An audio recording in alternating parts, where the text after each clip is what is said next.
My first stop in the Dakotas was Theodore Roosevelt National Park, which is named after the president who came here to hunt and eventually set up a ranch at this site. It was pretty hot when I arrived, so I didn't do much hiking, but to be honest, there didn't seem to be a ton to see here besides prairie dogs and the odd bison. Nevertheless, if you find yourself in western North Dakota, it's worth a visit if you have time.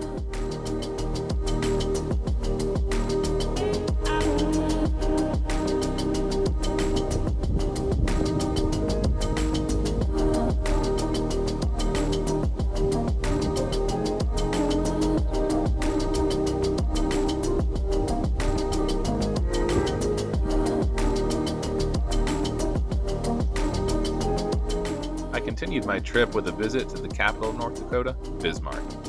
Welcome to Bismarck, North Dakota, where they said no thank you to architecture. So I'm at the kind of Veterans Memorial in Bismarck, and each one of these panels has 80 names of somebody who lost their life in whichever war is on the panel. And just in World War II alone from North Dakota, there's over 2,000 names. From World War I, there's about 1,200 names. It's just an insane amount. It's a nice memorial, and I think it is really a testament to the sacrifice that they made. It's just crazy. After walking around the Capitol grounds, I wandered over to the State Museum and Heritage Center. The museum was actually pretty interesting and came with the ideal price tag of free, so I highly recommend checking it out if you're there.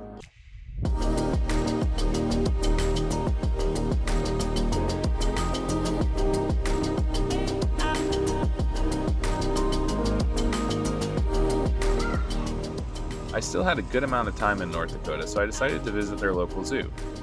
The zoo had a lot of cool exhibits and animals, and was a great way to kill a few hours.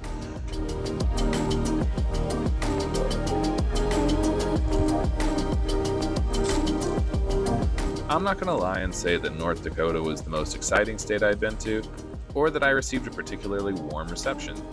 Perhaps it was because my hair was longer than most women in this state who seemed to collectively opt in for the Karen Bob. Or perhaps it was the fact that I didn't look like I worked on an oil rig or a farm, and I wore metal band t-shirts everywhere. Whatever the case, the lack of stimuli allowed me a great opportunity to pull out my guitar more than I typically would and just enjoy writing and playing in my room.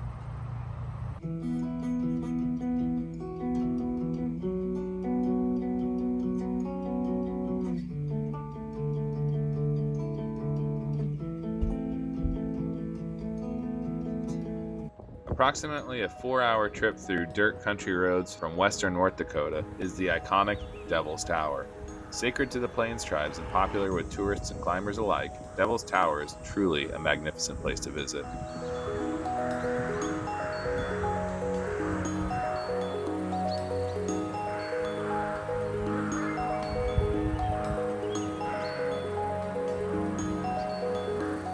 Venturing further south, I was advised by a good friend to visit Custer State Park in South Dakota. The natural beauty and wildlife were just amazing here, and I would highly recommend a visit to the sacred Black Hills to anyone who appreciates nature.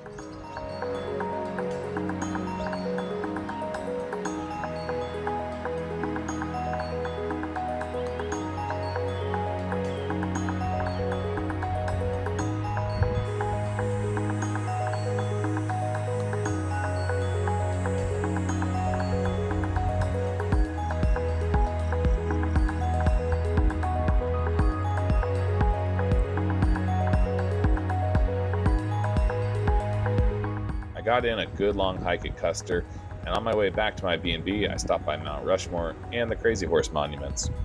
I honestly found them to be a bit strange and unnecessary, as the natural beauty was already epic itself, so carving people's faces into rocks just seemed a little strange.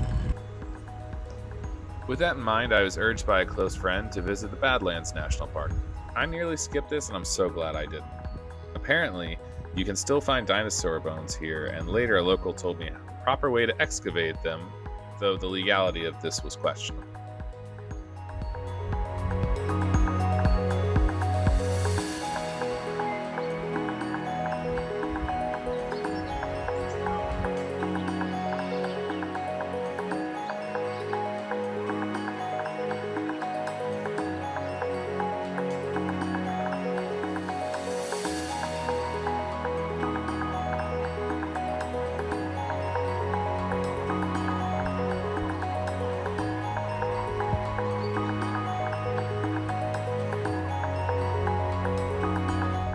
On my way through to visit friends in Colorado, I stopped by Scottsbluff, Nebraska.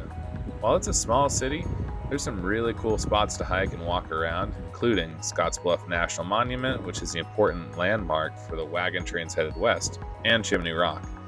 I didn't stay here long, but I found the locals to be incredibly welcoming and friendly, and I honestly wish I would have stayed an extra day or two.